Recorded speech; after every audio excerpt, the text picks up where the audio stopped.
Well, would you look at that? Well, look. Oh my! Here we are. Look at that. Here we are again. Just another evening, another normal Wednesday night, and the two of us hanging out here. Perfectly normal. Perfectly normal. Like we've been doing it for weeks and weeks, and that's about it, actually. That's about it. That's about it. You know, Brad, hello. How are you? I've been better this week. Yeah. Kind of been fighting off a gnarly headache that's been coming and going, but I'm doing good right now. And a headache that's not gone away at all. It's not a migraine, or it is a migraine, or weirdly, no, not a migraine. No light sensitivity, nothing like that. I do occasionally get migraines, although it's been quite a while. But yeah, no, nothing quite to the migraine level, but it hasn't been amazing. Oh, sure. But today's been going pretty good so far. So, and this is going to be the highlight of the week, I'm sure. Oh, well, goodness gracious, Brad. Thank you. I'm excited to be speaking with you. You know, Brad, it was another normal day in America. Sure. Yeah, I've heard nothing's going on. Nothing happened. happens. No news or drama for once. Geez. Right. The last couple times we met, nothing's going on. Mm-hmm. It's a little strange, right? It's a little strange. I don't think we planned it this way. I don't think so. I've gone fuzzy. There we go. He's gone fuzzy. Now maybe I'm having a headache. My webcam clearly is having a... Last week it tried to die on me. This week, gotta do some upgrades, I think. There we go. There we go. Put it on the list. I upgraded my webcam after we did this the second time because I didn't like the way that my webcam worked. I had like a little $20 Anchor webcam. And I said, if I'm going to do this on the regular, I need this to look crisp. Sure. 1080p so people can really just see how all the wrinkles, all the gray hair. Sure. I think I'm going to go the other way. I'm going to get like 320p. So you can't see all the lines and stuff anymore. I'll send you mine. Oh, perfect. Okay. Mark Rogers thinks that this is the thirstiest podcast he's ever seen. That seems unlikely, but I mean, or maybe he hasn't seen a lot of these types of things. Brad, is this a podcast? I don't know. It's not really, podcast feed thing. I guess you can feed like YouTube channels into a lot of podcast readers and it'll up. So, I mean, sort of could be, I guess, but we definitely don't have it structured that way. It doesn't feel like, I've done podcasts and though I think it's the easiest thing to compare it to, I think this is truly what like YouTube kind of started as. It's just like, oh yeah, it's just two people talking. Now, when YouTube started, this technology really wasn't there, but it's kind of still the origin, the spark is still sort of there, right? Sure. Hello. Oh yeah, here we go. I knew there was a catch. There we go. Only podcast. There we go. That makes sense. Makes perfect sense. Yeah, I'm happy that we're all here. Brian, I've got some fun things planned for us today. Oh, good. Okay. I've got some fun things. We're not going to do a big political test.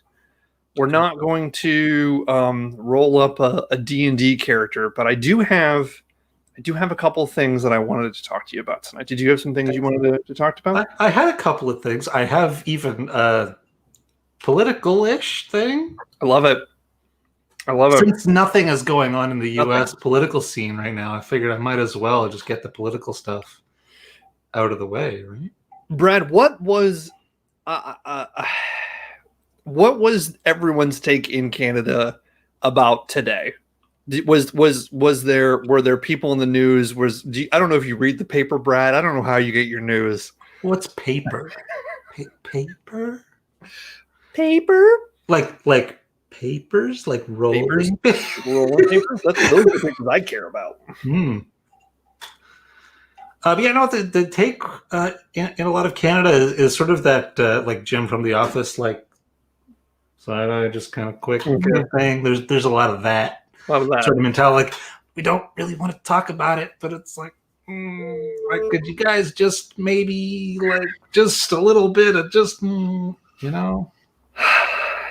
That's the hope. It's a lot of that kind of Good. thing, and Good. a lot of like maybe finally they'll fucking chill the hell out a little bit. Maybe. We'll see. There's always the maybe in there because you really can't promise anything. 2021 just started, Brett. It's true. Which is absolutely terrifying and absolutely, Yeah. But you had a new president, and that's fun. We got the oldest president in American history, which makes me feel very great. First female vice president. Sure, that's fun. First, and I believe Vice President Harris identifies as Black and Asian, so that is also extremely impressive. It is. Though I did vote for both Biden and Harris, I believe that Biden and Harris are not going to be the candidates who are going to get us to my preferred state of America. Sure. But anything is progress. You know, it's gonna take a while to get full on anarcho-socialism going. Oh. You know, but that's my happy. So on the topic of presidents, would you like me to ask you a question? Let's dive right in. Absolutely. Let's talk about it. Let's talk about presidents. Mm-hmm. I need to know, and I think probably the chat needs to know, who is your favorite fictional president, so that we don't have to deal with the actual politics. That's a good question. There are two that come to mind immediately. Okay. President Jeb Bartlett from The West Wing. Sure. Just because, classic. Yeah. You know, the first 4 seasons of Sorkin writing, fantastic. That's really, really fun. But I will say that, oh gosh, what is her name? I gotta look this up. I feel bad about this. Nope, not the movie. Oh. President Laura Rosalind from the Battlestar Galactica series. Oh, sure. She is an excellent president. She is an excellent president. Gotta love a president who occasionally gets to punch people. Oh, yeah. It's always good. And again, a president who, at the beginning of the show, is not the president, but because of the chain of command, as humanity is falling apart, she becomes the president. She doesn't want to be the president, and then she has to figure out, like, all right, how do I be the president? Love it. But President Bartlett, no doubt, one of my favorite presidents. Gosh, is there anybody else? You got Whitmore from Independence Day. He wasn't too bad. Good at speeches. Good speeches. I guess the thing for me. Oh well, wait a second. Let's talk about one of my favorite presidential films. Kevin Kline in Dave. Dave. Sure. Dave was been a while since I've seen Dave. Oh, Dave is really president. Oh, Dave is so good. I gotta. Where's Dave? Here we go. 1993's Dave. Oh, Dave was such a good Sigourney Weaver, so attractive, so strong in Dave. Absolutely. Ivan Reitman directed Dave. I did not know that. That is interesting. I don't think I do that, but I'm not sure. Yeah, Dave is a fun one. Dave sort of proves the old, totally mangled Douglas Adams quote that anyone with the power, ability, and desire to become president should by no means be allowed to do the job. It's a great Douglas Adams quote. It's paraphrased because it doesn't make context in the book. But yeah, and he's talking about the president of the universe, which makes it a little bit different, but it's sort of the same. And Dave kind of falls into that category, like he's just a good dude. He's just a good dude. Planning on being president. He's certainly not qualified to be president. He was just supposed to be a person there. Yeah. What about you, Brad? Do you have some favorite? I have to say, Brad, I don't think I could name a Canadian fictional president. Well, I don't know about a Canadian fictional president, but of the United States, I think I might have to go with good old Dwayne Elizondo Mountain Dew Herbert Camacho from a Is that little from film called Idiocracy. Yeah, Idiocracy? Terry Yeah. Crews Oh, as the most American president ever, but still listened to the smart guy. mm-hmm. That movie, Idiocracy, is so scary. That movie is so Because it becomes more true every year. Yeah, every it's very year that movie. Brad, here's the problem. Here's the problem. Okay, I'm gonna go. All right, Chet, buckle up. We're 10 minutes in and I'm already great. Let's put on the hat. Excellent. Brad, here's a tangential question for you. Are we living in a hologram? Define hologram, because there is a theory of space-time that would say yes. It would say yes. But when we think about the Elon Musk, like, oh, we're living in a hologram, that it's all fictional, it's all like a simulation. It's a simulation. Sort of deal. Yes. Sure. Yes. Probably not, but I'm not sure how I would prove it. I think they have to prove it. We don't have to prove it, right? Sure. It's a Copernicus sort of idea. Copernicus has to prove it. It's not that the other people don't have to prove it, right? Right. Copernicus had to show us, yes, we are not the center of our galaxy, right? He had to do that. Sure. It also depends on what you mean by simulation, really, because like on a level of physics, like kind of, it's just nobody started it, right? It's yes, I guess you're right. You could pull the Big Bang out and say, well, this is a simulation of what happens with space-time and particles, and you just see how far it goes. Right. Yeah. It's the implication of a simulation being that like someone is running it or started it or whatever, which we don't currently have any reason to think. We have no reason to believe that. I guess when I think about the people who believe that life is a simulation, truly like it's hologram, like we're in the Matrix, right? Right. And I see a movie like that, it's like, no. We are so creating through the subconscious that we all sort of share. We are creating a world of RoboCop and Blade Runner and Idiocracy. All of these things are happening because all of us are saying, boy, wouldn't this be crazy if it happened, right? Yeah. As opposed to saying, oh, it's a simulation. Yeah. We are willing subconsciously these things into reality. Oh, sure. That's sometimes consciously. I mean, sci-fi has long been inspiration for invention and progress and technology. You know, you fake things for a movie long enough, people are like, I want that thing to be a real thing that I can buy. And then somebody invents it. Thank you, Dick Tracy, right? So, like, that is a very common thing. Mm-hmm. And, you know, it's getting easier and easier to fake more and more interesting things and learn about different ideas that would not have been sort of viewable fictionally, you know, not that long ago. So it's probably going to get weirder as people's imaginations sort of catch up with technology that can make those things more real. Yeah, I mean, when you think about what quantum computing is going to be able to do in the next 2 to 5 years, as well as with technology getting cheaper and cheaper and cheaper, like we're going to have the ability to make a Pixar movie on our phones, right? It's going to be so easy to be creating things. And, you know, this idea of, you know, almost not like a hologram sort of face, but being able to say, well, nobody has everyone has so many neuro implants or other things. Like, I don't actually have to look this way. I can project or have something that's going to be able to make myself look a certain way. It's going to be great. It's going to be great. I can finally live on the image faking, you know, video faking stuff these days. It's not going to be that many years before you just, Siri, I want to watch The Goonies, but it's all of my friends. And then it just starts on your TV, and it's perfectly rendered in photorealistic versions of everything. I mean, is that a good idea? Is that what we want? Do we want to be able to say, I want to put me and Brad in Top Gun, right? Is that what we want?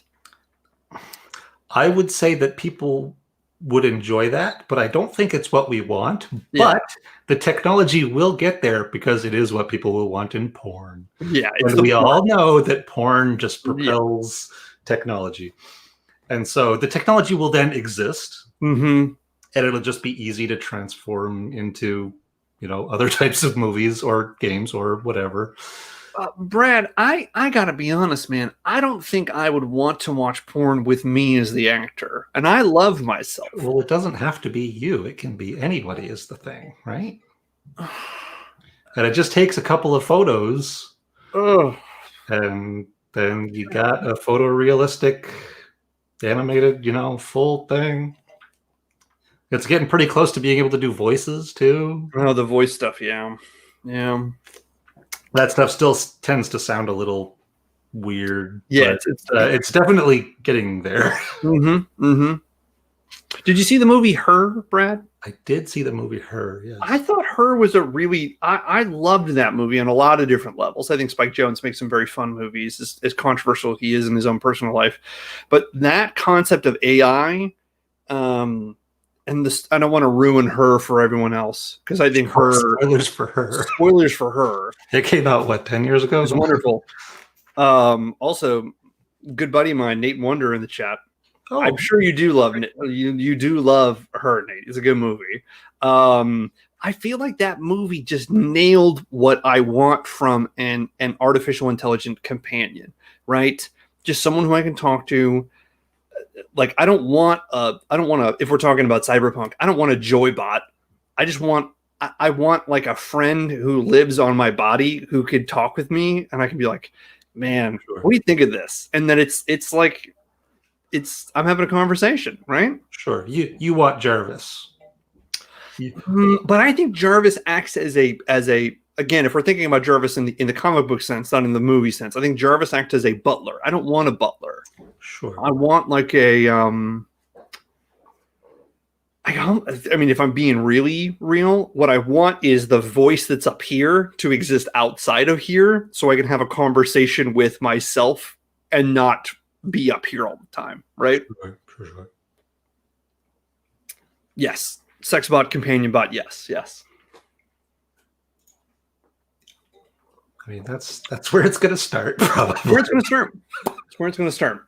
But the technology will then, be used for other things too. Sure, exactly. You're absolutely right, Brad. First, we make the sex bots. Then we realize, hey, there's more money in actually transferring human consciousness into the animatronics that become sex bots. So then that's how we leave our bodies. We become cyborgs. That's how we travel to space. That's how we meet other alien races. Yep. Right? It all started with somebody needing to fuck a robot. And then we're all the sex bots. That's the sex bot industry takes over humanity, literally. Exactly. I mean, the bots aren't going to want to give up sex, so they got to be able to have the technology has to be in there. So we're going to be sex bots. How do we, Brad? Okay, you and me, we're the smartest people on the earth. We got all the money in the world. Sure. How do we figure out a way to make robots not enslave us, so that we almost have to like have sort of a symbiotic relationship with the robots, that we don't enslave the robots and the robots don't enslave us? What do we think that looks like? I don't know. I can't think of a way to do that, which is part of what makes me slightly nervous about the next, 30 to 60 years of humanity. Maybe faster, but it's hard to predict those kinds of leaps. But I don't know. The big problem, there's probably a few big problems, but the big problem from my perspective in trying to figure out the solution to that problem is that as soon as they really are AI, that means they can upgrade themselves. Yeah. And as soon as they can do that, they're exponentially smarter than us. Yeah. Just mathematically, like, there's not really a different way that part of the problem can go. So I don't know how we get around, like, we can like try to iterate the AI so slowly with like safeguards, but as soon as they hit like, oh no, I get how I work, and have mechanical hands, or I'm just software and I can just change things. Anything that we've done is out the window. It no longer matters. We're, whatever version of AI is real AI for the first time is AI 0.0000000001, and it's going to be upgraded a million times that day. Yeah, that day. I remember reading a article. I think it was in Wired. Don't quote me on that. About this idea of what we'll eventually do is we'll kind of keep the AI in like a toddler form. And what we'll need to do is we'll need people, poets, artists, to really work with the AI to essentially work as sort of like, hey, this is how you begin to learn stuff, right? And begin to understand, like you kind of keep the AI in terms of like, hey, here's the world, right? And here are the things, and you almost start to infuse fear into the AI. You work with being like the same with a child, being like, hey, don't touch this. This is hot. Hey, don't do this. But in that sort of sense, like the AI sort of acts, it's almost like Chappie, right? Did you ever see Chappie? Oh yeah. So it's like you keep the AI as innocent as possible, which is really difficult because we're humans. We instantly want to, make things bad and do dirty, terrible things to all the innocent stuff that we create and have. Yep. But I love that idea of like, let's teach the AI to appreciate like, expressionist art and understand what music is, and that'll be a way that like the AI will be like, well, if art is important and self-expression is also extremely important, then we can't do that, and these humans are extremely good at that, so we need to keep them safe, because what is the most important in life is this self-expression, so we need to create an environment where they can do that. Oh yeah, Michelle, Westworld, fantastic. And also Nate, Rules of Three, Asimov, that's what we need. Sure. Did you ever watch the show Person of Interest? I did. It's got a lot of interesting good AI versus evil AI sort of philosophy on how you try to lead AIs to those different paths. Sort of annoying that it wrapped itself up in a weird procedural for the first season, but I don't know about a fundamental way of solving that problem, but it is an interesting problem. I look forward to the AI wars, whatever they look like. Yeah, our kids are going to be slightly nervous about it. We were talking to my son tonight about time, because he was like, Dennis is really interested in video games, and so he right now will be like, all right, cool. So in 2021, here are all the games that I'm developing. And so he's starting to understand how years work. And he's like, well, wait a second. What happens after 2099? I'm like, it'll be 2100. And then he's like, I'm going to see that. I was like, oh yeah, you'll see the turn of the century. Your younger brother will be long gone, but you'll be an old man at that point, but you'll see it. And he was just like, whoa. And I had to explain, he's like, well, what do you think it was like when it went from 1999 to 2000? He's like, what was that like? It was like, it was just another day. Right, it was fine. People were freaking out, but it was like, good old Y2K. Gotta love it. Brad, I got a big one for you, and we got an audience for this, which might be fun. Brad, do you know whose birthday it is today? Today. I don't think I do. It's one of my favorite human beings that I've never met before. Oh. It is the American film director David Lynch's 75th birthday. Ah, okay. I did not know that, but that is interesting. Yeah. David Lynch, he turned 75. Brad, I think David Lynch's films he's one of my favorite directors, because he makes these very esoteric, very difficult to really bring. Yep, they're just got to watch them. You just got to watch these movies, right? They're not easy to understand. That's the point. Brad, do you know another thing that I really enjoy? What? I really enjoy the Japanese animation art form, also known as anime. Okay, I have heard this. Yes, I have heard of this term. Yes.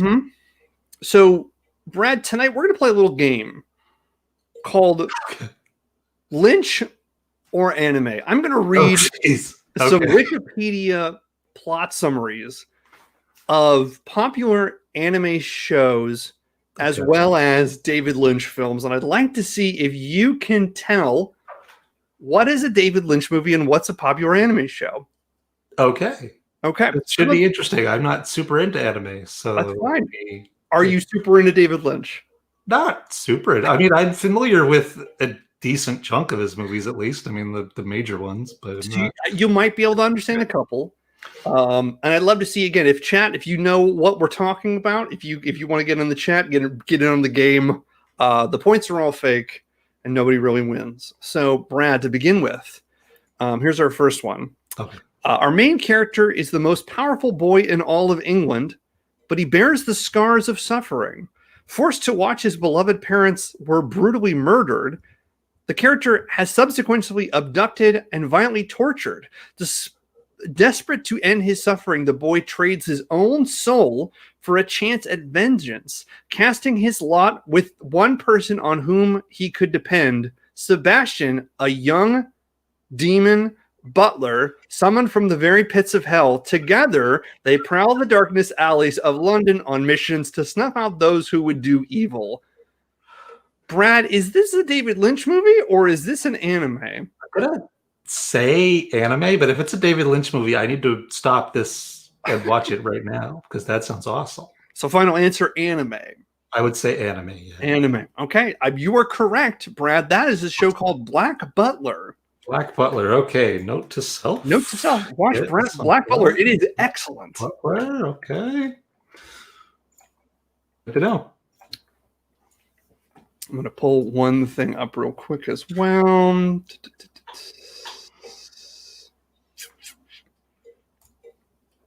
Oh, Nathan Wonder, not a fan of Twin Peaks. Interesting. You say you're friends with this person. He's a good, but here's the thing. I get it. That checks out with Nathan, and I don't blame him. Fair. Okay, let's see if I can find our next one. Okay, here we go. All right, I'm ready.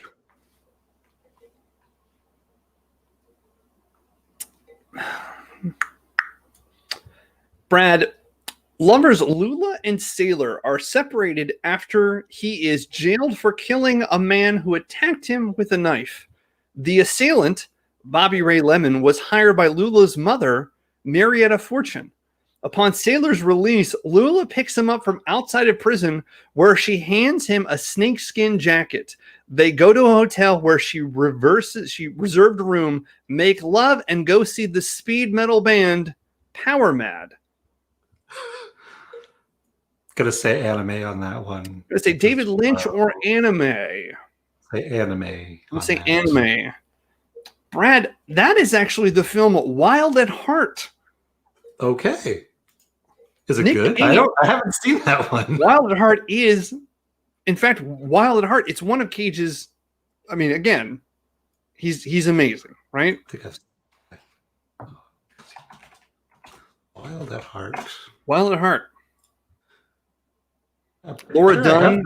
Laura Dern has to be like Cage. Laura Dern. Willem Dafoe. Oh, geez, yeah, okay. It's great. Lots of people. Crispin Glover. Nice. Isabel Rossellini. So good. This is just Kellen gives me fun things to watch later. I like it.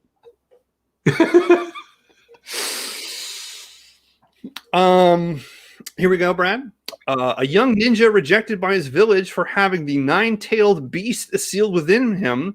This character works towards his dream of becoming the leader of the village called the Hokage and having the respect of others in the village. David Lynch film or anime? It's got to be an anime, right? It's an anime. That would be the film. That would be the anime Naruto. Sure. Okay. Yes. Naruto. I'm rewatching Naruto. I am vaguely familiar with Naruto. Yes. Seen at least a couple of episodes. Okay, here we are, Brad. Here we go. In the far future, the most valuable substance is the drug melange, which extends life and expands consciousness. This drug also allows the spacing guild to fold space, permitting safe interstellar travel. David Lynch film or anime? Anime. Let's go anime on that. Brad, that is actually the plot of David Lynch's Dune. Okay. Yeah. No, I should have gotten that. I feel bad now. I'm a bad person. Because I didn't say spice. If I had said spice melange. Yeah. No, my brain clearly is not working on all cylinders. Oh, yeah. Good. Okay. I'm on board with this. Excellent, Brad. Excellent. You're doing great. You're doing great. I wasn't the only one. So Anime. I feel very, very slightly less bad. Good. Good. Here we are, Brad. A man in the planet pulls levers in his home in space, while the head of Henry Spencer floats in the sky. A giant spermazoom-like creature emerges from Spencer's mouth, floating into the void. The man in the planet appears to control the creature with his levers, eventually making it fall into a pool of water. Anime or David Lynch film? Are you sure that wasn't just a dream that you had? Gonna have to go anime. These are all just gonna be anime in my brain, aren't they? Brad, this is actually David Lynch's first film, Eraserhead. It's the opening scene from Eraserhead. Yeah, now that you mention it. When I mention it. Scene from Eraserhead. It's been probably 25 years since I've seen Eraserhead. Mm-hmm. But yes, okay, good. I'm very bad at this. It's awesome. Great. Here's another one. We have two more. Brad, after a crushing defeat in the Grand Prix final, and the other competition loses, 23-year-old figure skater X develops mixed feelings about skating and puts his career on hold. Returning to his hometown, he is visited by his childhood friend at the ice rink and perfectly mimics the advanced skating routine performed by his idol, Russian figure skating champion Viktor Nikiforov. When secretly recorded footage of his performance is uploaded to the internet, it catches Victor's attention, and he travels to offer to coach the character and revive his skating career. Later, it is revealed that Victor has already familiar with the character, having met him before at a banquet where the character got drunk and asked Victor to be his coach. Is this a David Lynch film or an anime? Gonna have to say anime just because I can't think of anything David Lynch related that has to do with like figure skating or something. That is correct. That is Yuri on Ice. Yuri on Ice is great because there's sort of this like will they, won't they sort of love connection between the figure skater and his coach. It's excellent. It's very, very well done. It's a limited series, so it's not like Naruto, which is 200 episodes. I think Yuri on Ice is like 8 episodes. Okay. Yuri on Ice. I'm just gonna list. This all sounds fun to me. So it's very, very good. Okay. I got it. All right, Brad. Here's our last one. A dark-haired woman is the sole survivor of a car crash on a winding road in the hills. Injured and in shock, she makes her way down into town and sneaks into an apartment. Later that morning, an aspiring actress named Betty Elms arrives at the apartment, which is normally occupied by her Aunt Ruth. Betty is startled to find a woman who has amnesia and calls herself Rita after seeing a poster of the film Gilda starring Rita Hayworth. To help the woman remember her identity, Betty looks into Rita's purse where she finds a large amount of money and an unusual blue key. Brad, final question. Is this a David Lynch film or is this an anime? That sounds super David Lynchian to me. That is correct. That is Mulholland Drive. Yes, of course. That one I've seen not too many years ago. It's still been a few years. A little while. But yeah, that's super Lynchian. And there you go. All right. There you go. Yeah. It was fun. I got some fun new things to watch. Fantastic. You were absolutely fantastic. And thanks for everyone at home for playing. You all get a copy of our board game. Oh, good. I mean, you have to pay shipping. Oh, yeah. I'm not going to ship it for free. I'm not going to lose money on that. Now, Kellen, I have a more of a visual for you, I guess. Oh, I think you will almost certainly recognize it as soon as it comes on screen. Okay. But I am going to play it. It's about 30 seconds long. 30 seconds, okay. I expect you'll recognize it, but I just want to let the people watching see it, and then maybe you can discuss the visual here. Okay. I just got to share my screen real quick. I don't know what I'm about to see now, Brad. Now I'm nervous. Got to find the right tab to share, because that'd be real awkward potentially if I'm sharing. Oh, my heart rate just went up, Brad. Okay, here we go. Oh, yeah. I already know it. Scotch Tales with Drunkle Scrooge. All right. I'm out of scotch. Who cares? Wait a second. I'm out of scotch. I need scotch. Oh no, I can do this. Hey, this isn't so bad. I'm having a good day. No, I'm not. I need scotch. I need scotch. What? Oh, it's the Scotch fairy. Oh, scotch. I love scotch. Hey, what? Oh no. Stupid Scotch fairy.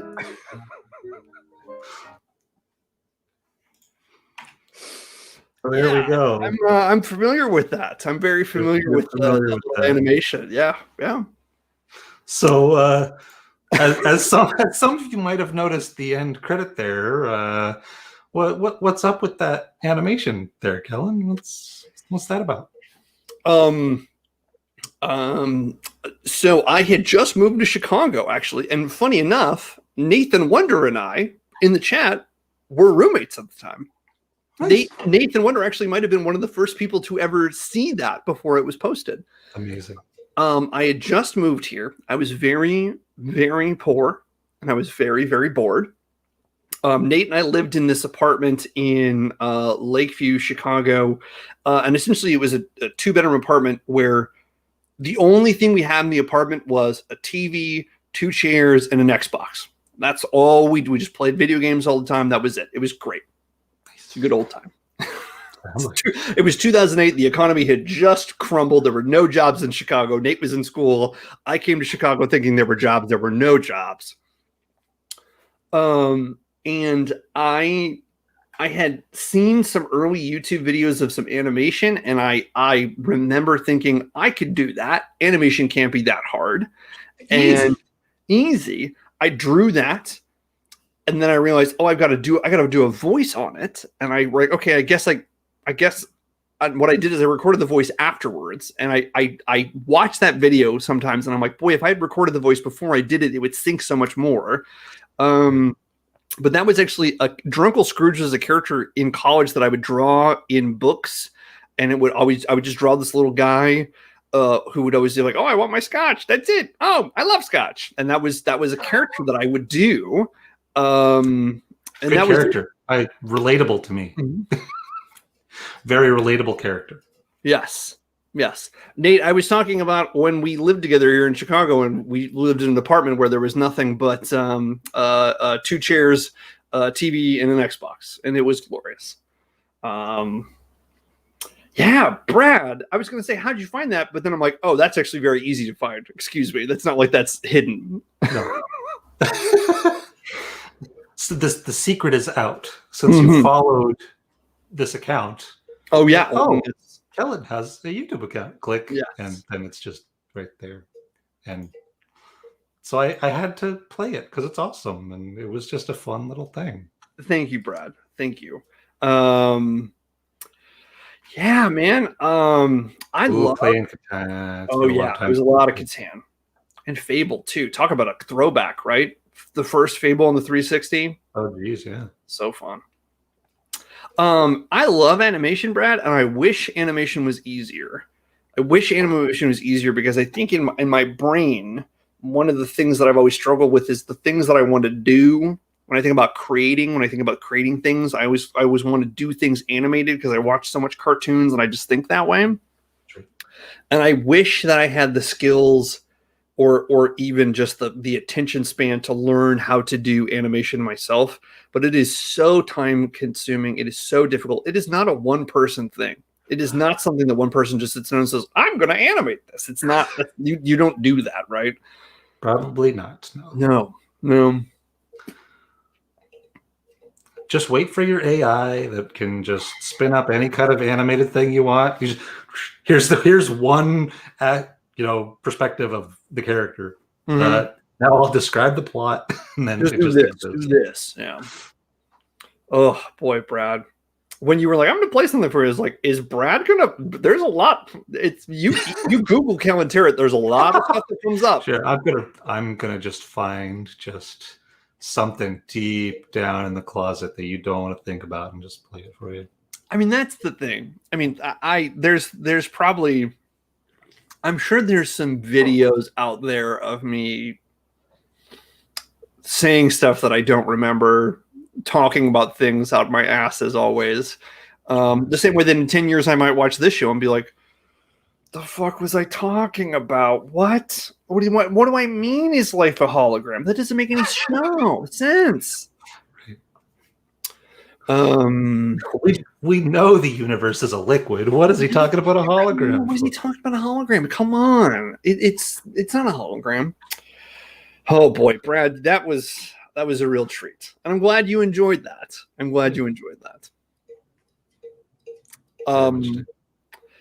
Brad, I have another question for you. This one's a little easier. It's a personal question. Okay, sure. Brad, I don't know much about your origins in Canada. I don't know anything about your last name, where you come from. I don't know anything about your family, where your parents are from. Tell me, what Brad, where on this earth do you originate from? And tell me a little bit about your history in Canada. And specifically, I love your last name. I don't know where that comes from. Well, it's French. Yes. From the France, as it were, but at least a few generations back. Mm-hmm. Both my parents were born in Canada. Okay. And one of their parents, I'm trying to think, all of my grandparents were born in Canada. But then after that, we go into France on one side and Ireland on the other. Okay. Did they come over as, like, are we talking trappers? What are we talking about in terms of your French origins that way? No idea. I just know a few generations back. One of them was over. They changed the name slightly from wherever it came across, and just went from there. I don't have a lot of history on the French side. There you go. On the Irish side, there's a few more generations that we actually have a decent family tree. But I don't know much about the individual people other than they are very, very Irish, which is why even though my hair is dark now, I still have red all through everything else. I get it, man. I get it. And the freckles never went away either, which is cruel. Well, I mean, that's that Viking blood in you. But yeah, I don't have a whole lot of my extended family history, unfortunately. At one point, my mom was trying to create like an extensive family tree, but I don't know how far she got with that. It's not cheap to do that. It's not cheap. When my mom retired, she wanted to do that because she didn't have any time, and she realized it was like, boy, this is extremely expensive to actually kind of call people and needing old records, the rest of that stuff. Yeah. Yeah, it seemed like she was having a hard time tracking a lot of things down. Yeah. So I don't know how far she got. Brad, do you have brothers and sisters? I do have one younger sister. Yeah, she's a couple of years younger than me. Well, what is Brad's younger sister like? She is the opposite of me, essentially. She's a morning person who's extremely talkative and outgoing, and just can't like do anything without like just gathering people. Like people gravitate to her like magnet. Well, that's lovely. She won't stop talking. She won't stop talking, which is usually fine because I don't really like talking. So she just talks and I listen, and it's fine. But as kids, it was definitely annoying, like her being an extreme morning person and me definitely not being. Sure. It was a rough time for a while. But now we get along a little better. Well, that's positive. That's very, very positive. And Brad, what can you tell us about your parents? Well, my dad was in the Air Force. I was in the Air Force. He's retired now. Wow. But he was in the Air Force. What as did an you do? aircraft mechanic for a while, and then essentially switched to a desk eventually. Did a lot of paperwork and all of that. But we moved around a lot when I was little until sort of middle of grade school. But yeah, Mom, she worked at all kinds of jobs. Mm-hmm. Bookstore, car dealerships, so just all kinds of random things. There you go. Well, when you're living on the base, or for the first bunch of years, Mhm. I think the first time we didn't live on base was when I was like 10. Mhm. I want to say somewhere in there. Before that, it was all on military bases. There you go. Brad, my dad was the son of an Air Forceman, someone who was in the Air Force. Air Force. Airman. Yeah. And my dad loves airplanes. How do you feel about airplanes, Brad? As with many things, I am reasonably ambivalent about airplanes. I'll fly in them, whatever. I actually used to do like a lot of flight sim stuff. Oh, very It's been a cool. while. There you go. Yeah, I'm okay with airplanes. I don't mind them. I don't obsess about them. It's just they're just a thing that exists. You never know. There are people who are like, "Oh, I love making models," or because you're around planes that way. You know, they sort of that becomes part of their personality to be associated with that. I know a lot of my two cousins were both in the Marines. One of them was a helicopter pilot, and the other one was almost got into the Navy SEALs, but was not able to. And they're always, they got all the Marine stuff, but maybe that's an American thing. I mean, what's the Canadian Air Force like? Small. Comparatively to the U.S. at least. Mm-hmm. What's it like? I don't know. I ignored it mostly. I mean, I was a kid and a teenager. My dad's been retired for quite a while now. There you go. But there was a lot of jet engines hanging around in the office. We lived in Cold Lake, Alberta for quite a while when I was a kid, which is one of the major aircraft maintenance research places or whatever it was back then. I don't know if it still is these days. That was 30 years ago. Cold Lake, Alberta. Let me see where Cold Lake, Alberta is. Oh boy. Oh well, you're right there on the lake. Okay. And it was properly named. Oh boy. Boy, you are. I mean, you're like right in the middle. Boy, yeah. Edmonton's way out there. Wow. Okay. Where they could test engines without, bothering local people. Yeah, I was going to say, well, the geese are probably the only ones that are going to be bothered by it. Yeah. Well, there you go, Brad. I bet it's gorgeous out there. I bet it's cold as hell, but I remember it being nice, but cold more often than not. There you go. Well, thanks, Brad. I've always, we've known each other for a while, but you don't want to be like, hey, tell me about your family. I'm not great at just randomly volunteering that sort of thing either. Sure. If it doesn't come up, I don't know. I don't think about expressing. Mm-hmm. So yeah, no, always happy to talk about my family. Yeah. You got something for me? I do. I actually have another visual thing. It's not from your past or anything. Okay. And now his parents. My parents rarely associate themselves with anything I do, so that would be very, very funny. All right, let's see here. A quote that I remember from my mom at a very, very young age, referencing a great Canadian. My mom told me, I don't want to be Tom Green's mom, Kellen. Sure. And I was like, all right, that's fair. Does Tom Green's mom want to be Tom Green's mom? I don't think Tom Green's mom wanted to be Tom Green's mom either. But Tom Green is great. He is interesting. I will give him that for sure. He is a very interesting person.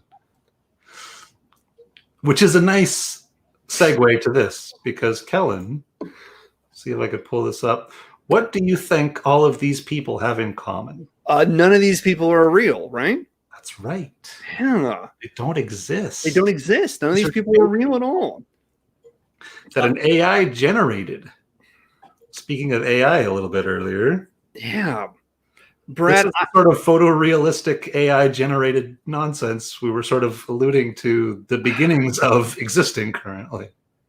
yeah, Brad. I mean, when I see the little girl's face, or when I see the people who are straight on, I'm like, yeah, I can recognize being like, I've seen these photos. But when I see that on the bottom row, in the middle, that not directly profile photo, that's when it gets scary to me. Because if I just see a photo like this, I'm gonna be like, the symmetry, there just seems some sort of things that I think I'm starting to pick up on and be like, well, But when you see a photo like this that is so real, it is uncomfortable. Yup. And it's only going to get better, worse, Better? whichever direction, Yeah. creepier, I guess. So yeah, I just wanted to bring that up very quickly. Oh, I'm glad you since did. We were talking about AI earlier, because that is getting real weird. Extremely weird. It's only going to get crazier from there. Yeah. Which is very, very strange. Very strange. Very, very strange. And soon it'll be full video at that quality of generation. Brad, I got another question for you if you've got a moment. Sure. Of course. Brad, this is a two-parter. Okay. What is the most luxurious thing in your life at the moment? The most luxurious thing. Luxurious, however you define luxury. You're a retired man, right? What's the most luxurious thing in your life currently? Most luxurious thing is probably, because I'm an old man, would be my bed. One of those Tempur-Pedic, like adjustable. Oh, does it go up? Yeah. Very nice. Very, very nice. It's pretty comfy. What made you decide that you wanted to be a Tempur-Pedic man? Basically, my wife wanted one, and I was like, whatever, sure, I'll try. And it turned out it was really great. Because it's got the two different sides, right? So you could be sitting up and your wife's laying down, or you could say, all right, well, I got to sleep with my legs up because of my heart. And then, Exactly. And we're both old and lazy, so a fancy bed is just the perfect thing for the both of us. TV in there. We just need a fridge, really. We need the kid to be old enough to get us food. That's what we need. I mean, let's be honest, Brad. As long as the kid can walk and it can understand language, the kid is old enough. Whether or not it's good for the kid. True. Right? Training has to start, I think. Training needs to start, right? But yeah, I guess that would be the most luxurious thing. Most luxurious. Okay.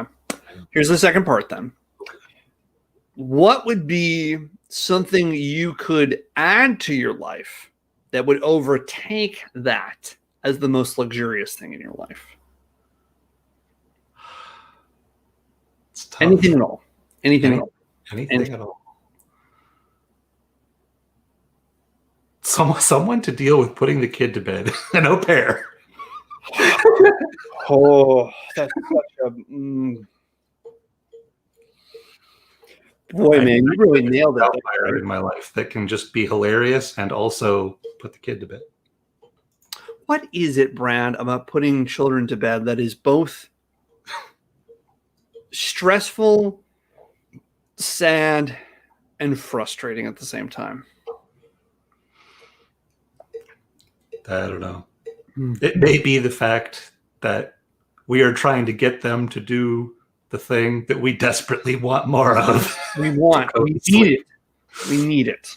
Go to sleep so that I could go to sleep. I want to go to sleep. My 3-month-old Oscar tonight. My wife and I always talk about Wednesday. I'm like, all right, cool. So we got the two kids. Who's going to put one to bed and who's going to put the other to bed, right? Sure. And it's amazing because a 7-year-old needs more time than the 3-month-old. The 3-month-old is just about, hey, swaddle him, feed him, get him in the dark room. And he sleeps in the same room with us for a little while. He'll probably be there for about a year, and then he'll be in this room, my office. I will give up my office for him.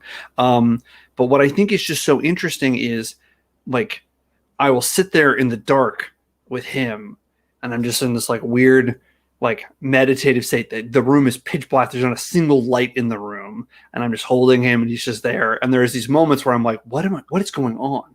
Is this real? Did I fall asleep? Is anything going on? And I have to remind me, I'm like, oh, I have to go talk to Brad tonight.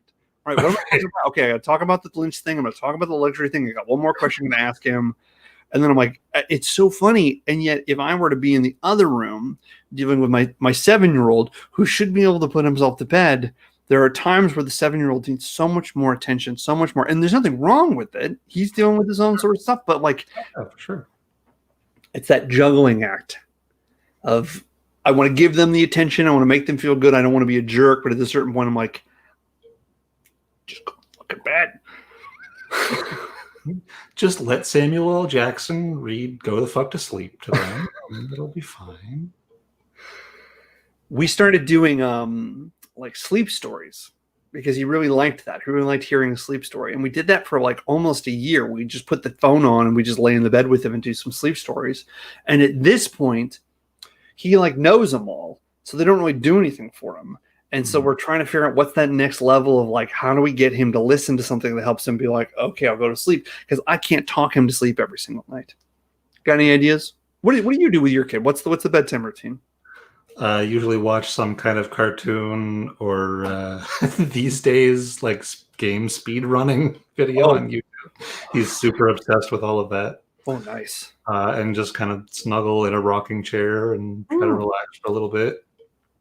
And then he'll usually lay down and play with stuffed animals for a minute to himself or whatever, just sort of chilling, and then go to sleep. But usually I can't escape until he's actually asleep.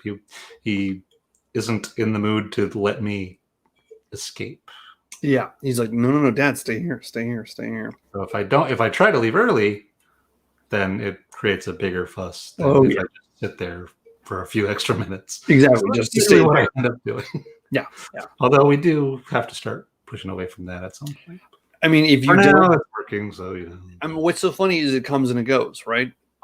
Nathan Wonder, obviously, why is it hard to get my 3-year-old to sleep than a 1-year-old? Because it's all in cycles, right? There were times in my son's life where he could put himself to bed and he was like, no, I'm good night, and he put himself to bed. I was like, oh, this is the best. And then there are times when COVID hits and he doesn't leave the house, where he's just like, I don't want to go to sleep because this is what death feels like. And I'm like, oh fuck, what am I gonna do? A rough one, right? That's a rough one. So existentialism in 7-year-olds is always fun, right?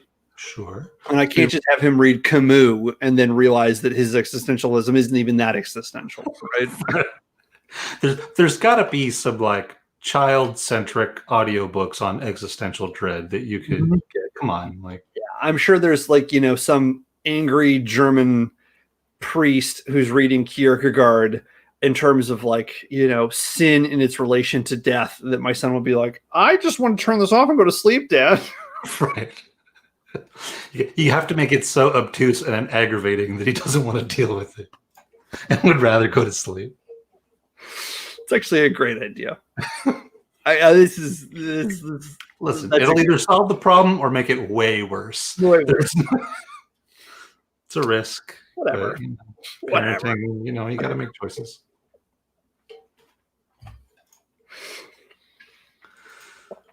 Oh, Kellen. Brad. What? Okay, you got your list of questions. I do. I'm just trying to think. Okay. If we want to go silly or deep and weird. Let's go with just a nice, quick, easy one. One. It could spiral into existential dread pretty quickly. I like it. That seems to be the pattern, I guess, today. Mm-hmm. But what would be, Kellen, your favorite time travel movie?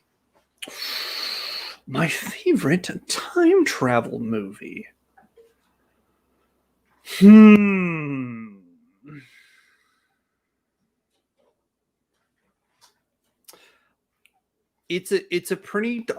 my mind, before I answer, it's a tie instantly. There were two that came to mind, but the real answer is Time Bandits. Sure. Okay. Classic. Yeah. Classic. Time Bandits is in that realm where I watched Time Bandits probably when I was way too young to understand what it was, and it really it hit me. Like I will wake up having dreams about Time Bandits, and I was like, was that a dream or was that a movie? I'm like, no, that was Time Bandits. That's what it was. Right. But the first movie I ever remember, Brad, was Back to the Future. And it really, really influenced me in terms of a movie about time travel and about sort of synergy against timelines. I think Back to the Future is such a perfect little movie, right? Like it wraps itself up. It's got a great moral. It's got funniness. There's drama. The characters are really great. The acting is fantastic. Great. Yeah, that's three of them really very, very good. Oh yeah, all three are great. All three are great. And people shit on Back to the Future 2 all the time. And I don't understand that Back to the Future 2 is fantastic. It's great. Yeah, I agree. I think 2 is probably my favorite. 2's my favorite. 2's my favorite. My gosh, I'm going to think about time travel movies. See if I can think about some other ones. Brad, do you have one that you like? Probably one of my favorites. It's sort of, again, it kind of depends on the mood that I'm in. But either 12 Monkeys or Primer. Well, but how I want to use my brain. I was about to say Primer is both 12 Monkeys and Primer are so difficult, right? Because Primer's not a movie about time travel, right? Primer is a movie. Primer is one of my favorite movies, and I guess I don't think about it as it is about time travel, but it's not about time travel, right? Yeah. That's the crazy thing about Primer, right? Is that Primer is one of these movies where you're like, it's like Pi, right? It's like it's like one of these movies where you're like, what is going on in this movie, right? And you watch it and you watch it and you watch it and you get it. And I remember I tried to get my wife to watch Primer, and I kind of gave her a premise, and she was like, no, I don't want to have my night ruined. But you don't know how good it is. Like, you don't know how good this movie is, and it'll stick with you. 12 Monkeys is another great one. Gosh, 12 Monkeys is so good. Gosh. Bill and Ted's Excellent Adventure. Also. Excellent Adventure. Classic. What about Looper? Looper's problematic at one point, unfortunately, but other than that, great. Yeah. Would you consider Groundhog's Day a time travel movie? Sort of, I guess. Right? It's an I guess situation. I don't know. Is it time travel? Is it? It's at the very least time travel adjacent. Yes, there we go. And Palm Springs, I would put right up in there if we're including time loop things. Yeah, pretty new, but great movie. Mm-hmm. Bringing the Groundhog Day idea up to modern times and making it not super derivative and weird. Yeah. Well, I mean, I think, Groundhog's Day tries to, it's a 1980s comedy, right? That's all it's trying to do. It's not trying to do anything more. It's not punching out of its. Is I would say one of the perfect movies, or as close to perfect movies as you can get. Yeah, I would say. I'll give you maybe a top 5 perfect movies. I would say Raiders of the Lost Ark. Sure. Back to the Future. Okay. Groundhog's Day.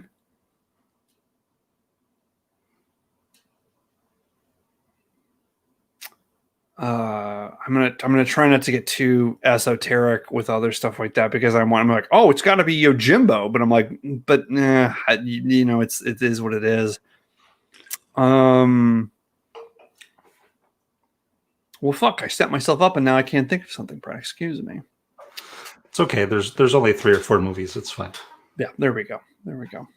Yeah, I would probably put Ghostbusters on that. Yeah, one. I was thinking Ghostbusters too, but at the same time, I was like, well, I don't want to just have all of these movies that are just, I mean, you try to be as open as you can, but I'm like, oh boy, all the movies that I name are male white protagonists from my childhood.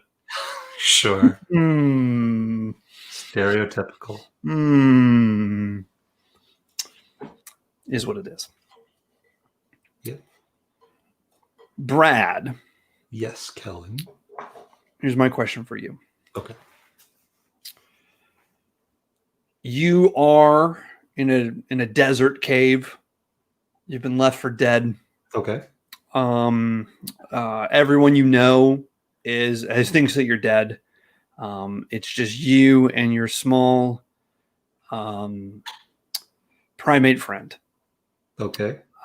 You in this cave find a oil lamp, and as you rub the oil lamp, a strange elemental entity emerges from this oil lamp and sings a song to you about how he wants to be your friend forever, and then says you in fact get 3 wishes. Okay. So we're using the Aladdin rules of wishes. You can't make someone fall in love with you. I kind of followed that. Yeah. Okay, good. Making sure. You can't make someone fall in love with you. Can't make someone die. You can't wish for more wishes. Sure. Brad, Could I trick the genie into getting me out of the cave before I start making my wishes? I mean, Brad, if that's done, we're just talking. Brad, what are your 3? What are your 3 wishes? My 3 wishes. What are your 3 wishes?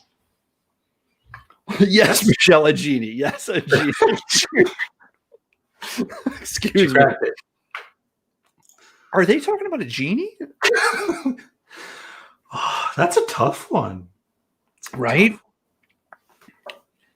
Anything can happen.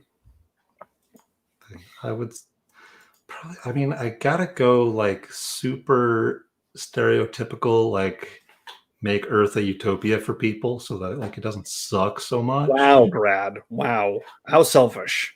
Right. After that, like, I don't even know. Huh. I don't. Jen, thanks for joining us. We're talking to Brad about what his 3 wishes would be. Brad, you're fuzzy again. Excuse me. Fuzzy again. This camera. Webcam figured it out. 3 All right, wishes. so Brad, like, peace on Earth, whatever that means. Whatever utopia thing. Peace on Earth. It's not fuzzy over here. Okay, what? There we go. There we go. Maybe it's a Streamlabs situation. Maybe it's something happening in Streamlabs. Anyway, okay. So wish number 2. Okay, Number so there's 2. already peace. There's peace on Earth. Now, Brad, hold on. You gotta just. What does that peace on Earth look like? Right? Like, is this like, hey, we don't hurt each other anymore? Or is this a utopian society where suddenly capital is no longer the most important thing? It is pretty vague. It's probably too vague to be a wish monkey paw situation. I got to be specific, right? So because peace on Earth could mean great. There's no more humans, right? I mean, we're talking about a genie. Okay. Let's make it more concrete then. No more willful ignorance. How about that? Willful ignorance. Okay. Okay. Solve a lot of problems, I think. Well, what problems with humanity? Okay. So, Brad, without putting you on the hot seat, can you give me a topic that you think people are willfully ignorant about? Many aspects of politics and how the economy work. Okay. So you believe that if people, would that mean that people would then just openly be callous towards each other? That they couldn't be willfully ignorant? Sure, I guess it doesn't mean they can't be assholes. They can still be assholes, but the politics of it allows them to say, Sure. yeah, right? Again, bro, I'm trying to help you with these wishes. Yeah, I don't know. See, I'm bad at hypotheticals. You may have noticed I'm a very literal person. So asking me about hypothetical wishes is working parts of my brain that don't work good, Kellen. I don't know. Brain don't work good. Brad, I asked you last week, what are ghosts? All right. This is why I ask you these questions, because I like seeing you go like, Kellen. Yeah. Like, look, I could just like take the cheap way out, like unlimited cheeseburgers, right? Like we gotta go with that. Hey, if you want unlimited power to be invisible at will, that's a great one. There we go. And like for people to be less dicks to each other. Those are 3 great wishes, Brad. Those are honestly 3 amazing wishes. There you go. What would your wishes be? What would my wishes be? I would probably wish, similar to your invisibility, I'd want to be able to fly. Sure. Okay. Right? I want to be able to fly. That would be really fun. I would want to probably, gosh, I like your idea that people can't be dicks to each other, but I would almost want to kind of take it a little bit more, and in terms of probably saying something more along the lines of here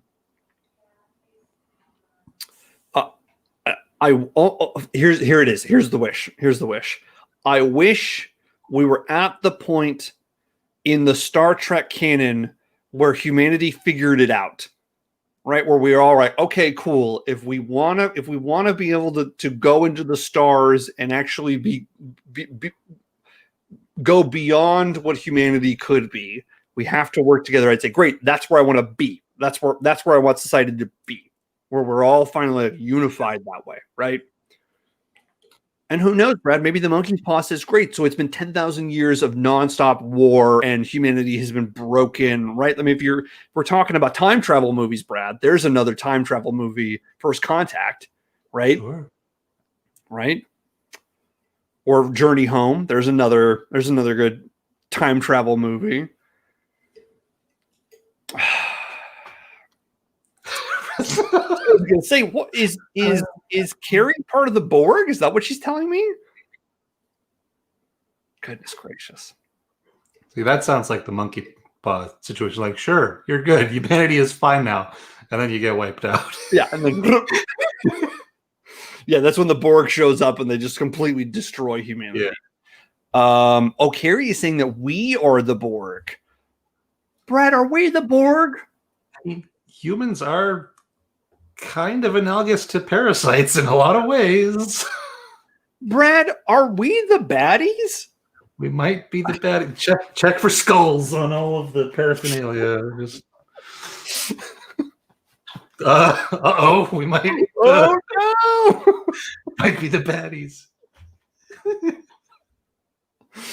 It seems like people are in the chat in agreement that we are, in fact, the Borg. We will assimilate. It might be that kind of a thing. We do tend to just go into an environment and do whatever we need to do to the environment to make it suitable to us. Yeah.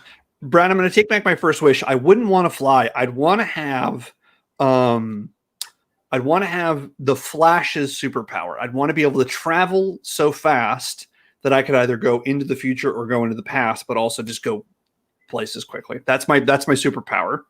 Solid superpower. Solid superpower. Team Best Borg.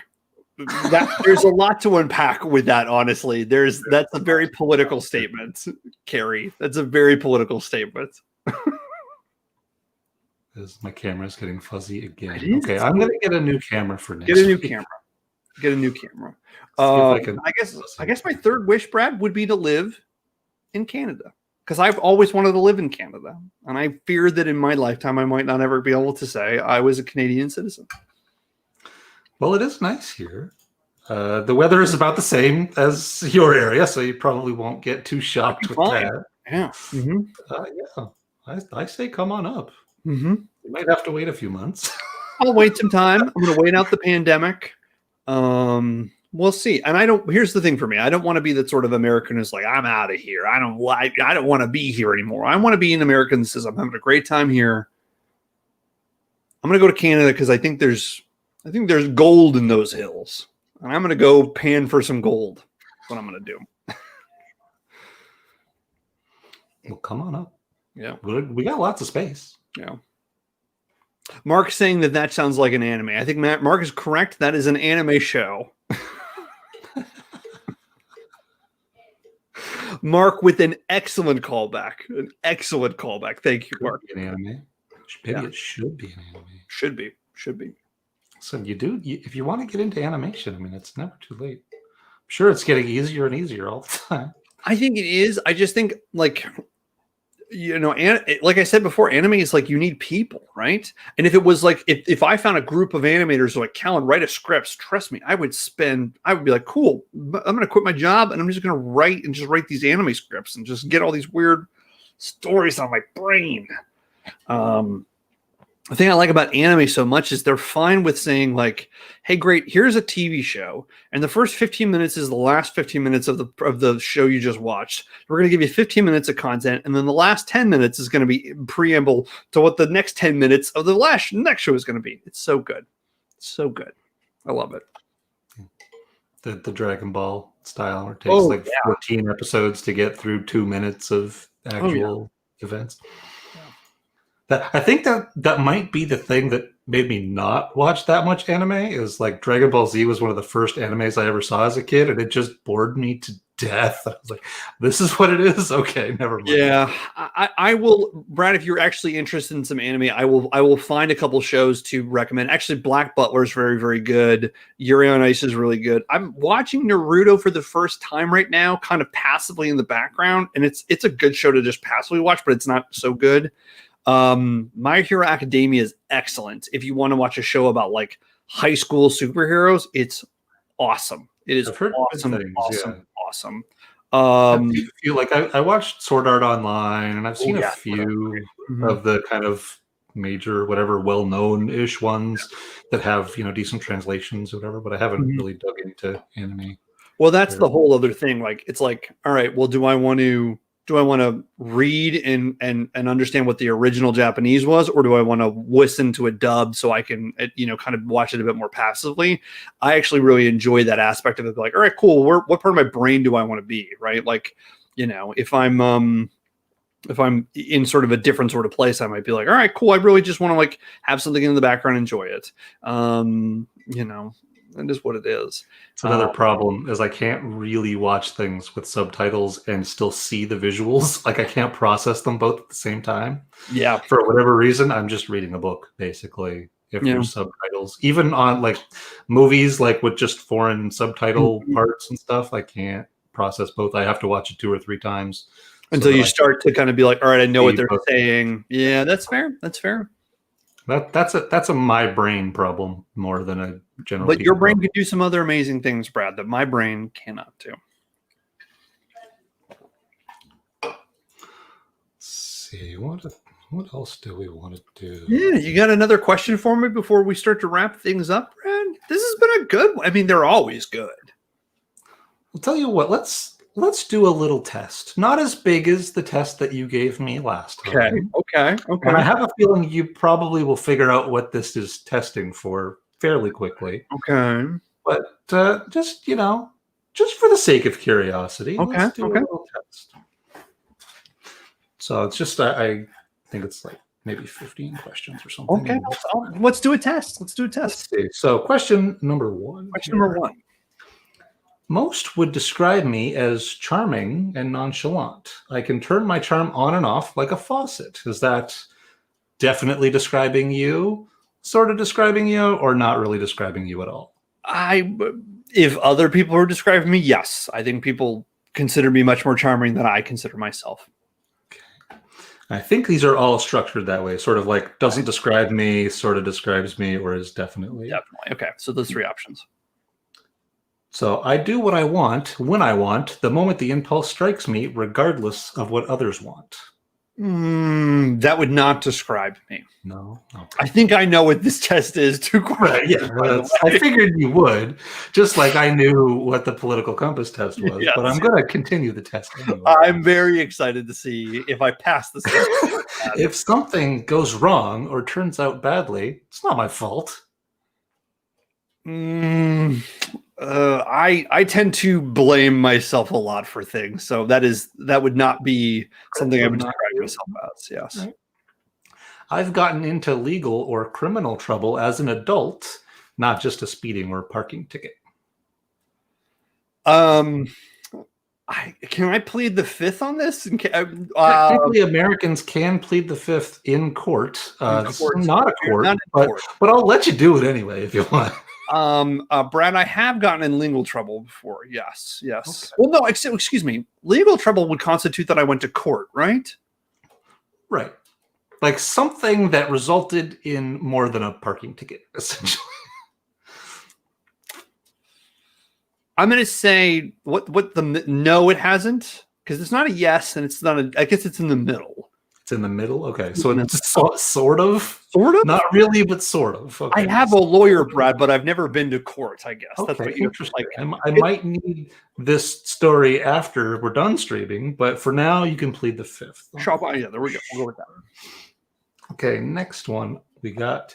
I am easily the best at what I do, bar none. No one could ever take my place. Nope. Not- That's a big old no on KP. Replaceable? That's sad. Yeah.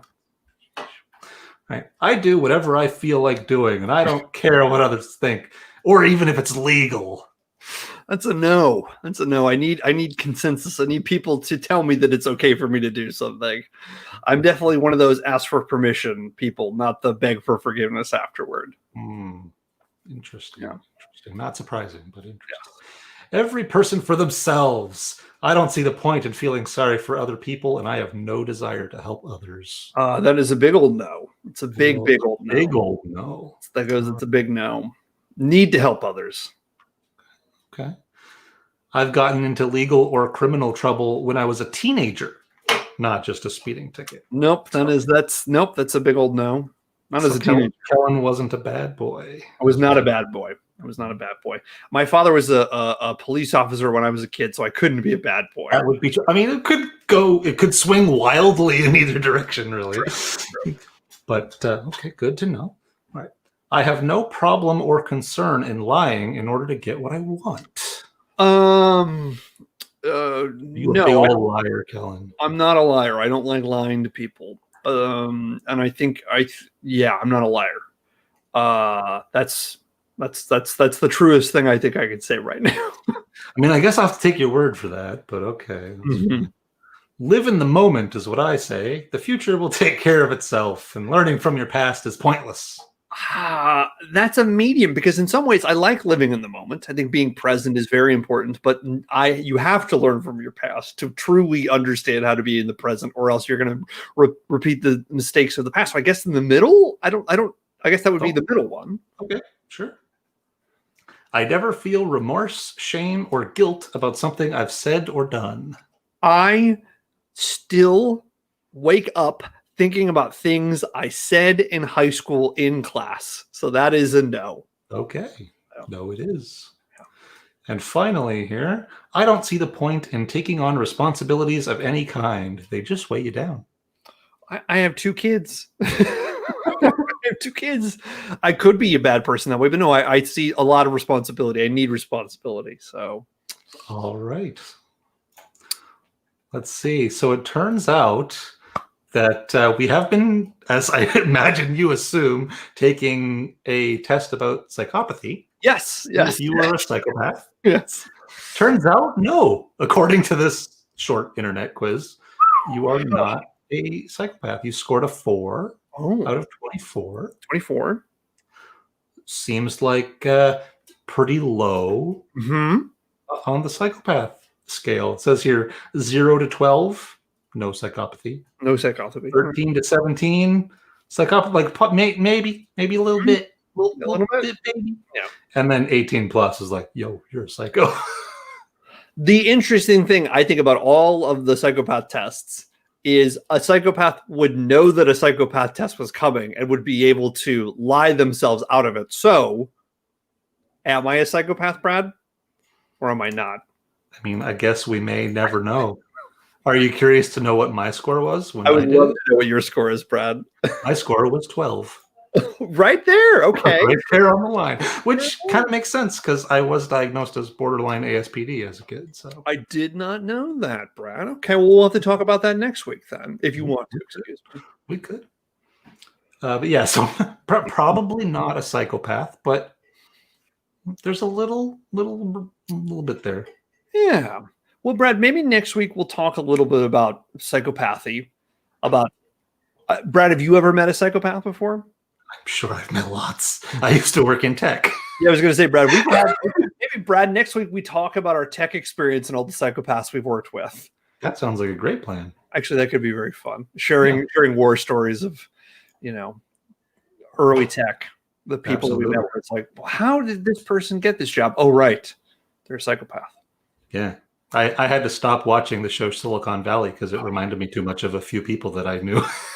So I had to stop. I was like, nope, can't watch that anymore. People would rave about that I know show. who that's based off of. Like literally, I've been in the room with that person, so I can't watch this anymore. We don't want to watch. We don't want to watch that show anymore. No. So this has been This has been pretty good. Do you have anything to wrap it up, or what are we doing? You know what, We've Brad? got almost 90 minutes. I think this has been perfect. Brad, we didn't talk about our sponsorships, and I really think we really need to make sure at the top of every single show, we're reminding people. We really just need to we're not sponsored by anyone at all yet, but we'll get there. We will get there. We will get there. Audience members, if you enjoyed this show, please like, subscribe, tell your friends and family. We do this now every week on Wednesdays. We'd love to have you here again. Hit the bell thing, all the YouTube things. Hit that bell. You're on YouTube. You know how to use it, I'm sure. You know how to use it. We're none of us are babies. We understand how YouTube thing works. We're actually at 20 subscribers, which is interesting. Brad, that's fantastic. Yeah. The fact that we've done this and we've got 20 people guaranteed to subscribe to us, that's fantastic. It comes up on the feed. Technically, we are also subscribed to the channel, so like 18 people, if we're being like real about it. But look, it says 20, so that's good. Brad, do we have a just so we're both on the same? There's no like end goal to this show, right? We're not like we're hoping for that Netflix money. We're not hoping for taking over the world. That would be interesting, but I don't see that as very likely, Kellen. I don't want to burst any sort of dreams or aspirations that you've had about getting a Netflix contract, but I don't necessarily see it going in that direction. But I'm just having fun. I'm having fun too. I will say this though, Brad. If there is an animator out there who would animate this show, who could turn these things into an animation, that would be amazing. That would be absolutely amazing. Yes. That would be crazy. That would be crazy to see this conversation and the weird tangents we go on be animated. That would be a lot of fun. That'd be a lot of fun, right? Maybe that's the dream. That somebody take these. Seems like a solid dream. Yeah. We could probably make that dream into a reality. Right? We could figure out a way to make that happen. Yeah. All right. We'll figure it out. What's the drawing for free stuff? I mean, I'm going to have an empty Dr. Pepper can you can have here. We actually, you know what, Brad? That actually would be fun to have a drawing and be like, cool, at the end, if you stuck around the whole show, we have a drawing for free stuff, and then we figure out what that is. Sure. I can figure out something, I'm sure. Yeah. We'll work it out. Again, we're not going to pay for shipping. No, I mean, we'll figure something out. It's fine. Yeah. This has been great. As always, the highlight of the week, as I expected. Absolutely, Brian. Absolutely. Everyone, thank you for joining us. We hope this has been fun. Please join us again next week. See you next week. Cheers. Bye, Brett.